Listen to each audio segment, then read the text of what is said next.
What's good, peeps? Thanks always for passing by the channel. Much appreciated. Hit that subscribe button if you guys are new. I forgot to mention this on This Week in Boxing yesterday, that Chris Eubank Jr. put out a tweet, I think 3 days ago, pretty much confirming that his next fight will be in America. So Chris Eubank Jr. will make his American debut this year. There isn't a date yet, but I'm guessing it probably will be December. Remember, Chris Eubank Jr. is signed to Al Heyman and PBC, so probably go on a PBC card over there. There's been a lot of speculation about Chris Eubank Jr. Obviously, he hasn't had that fight since James DeGale in February. He did say, and I've said this numerous times, that he will have 3 fights this year.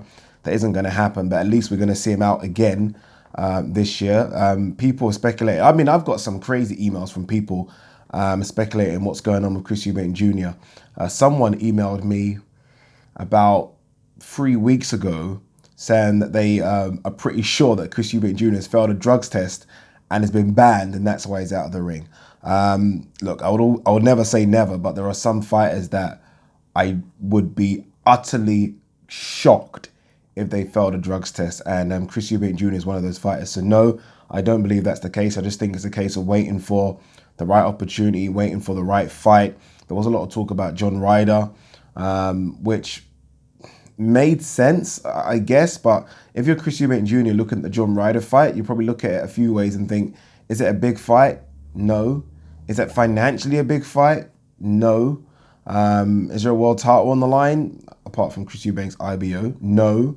Don't know. Does he get any credit for beating John Ryder? No. And potentially John Ryder a risky fight? Yes.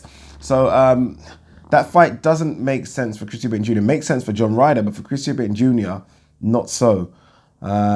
So yeah, his fight will be in America next. There is talk about him possibly going back down to 160, which makes sense. Look, Chris Eubank Jr. doesn't walk around bigger than 180. Doesn't. I'd be shocked. In fact, I'd maybe even touch a bit lower than that. So 168 is bloody easy for him to make. So he can comfortably make 160. If he does stay at 168, then he's not going to go into a big fight straight away. That's not going to happen. So you think of who's available, and a fight that makes sense is probably someone like a Caleb Truax. I think that makes sense if he stays at 168.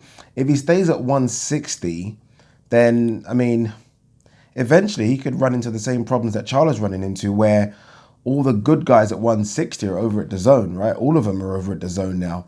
Especially Billy Joe Saunders is going to come back down to 160. Everyone is on that side. So 168 makes sense from a PBC standpoint. 160, not so. But it is good to see him back. I do wonder what's going on with the Virgil Hunter situation. I thought that he was now full-time with Virgil Hunter. But someone just told me that he went over there just to kind of, I don't know, see things out. And it was only for a couple of weeks, and that's that.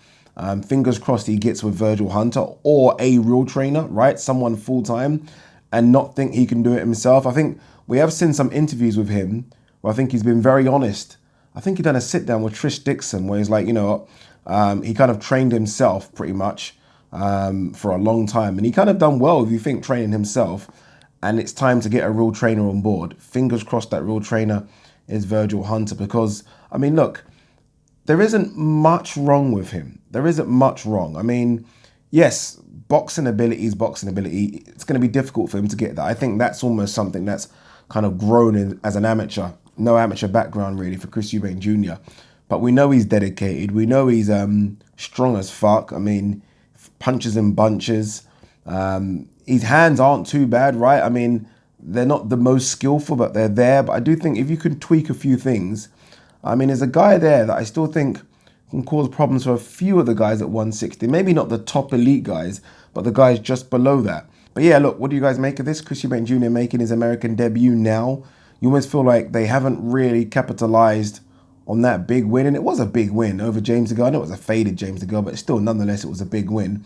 And his appearances on TV recently over here in the UK. Surely this is the time to really capitalize on that. But nope, they're going to America.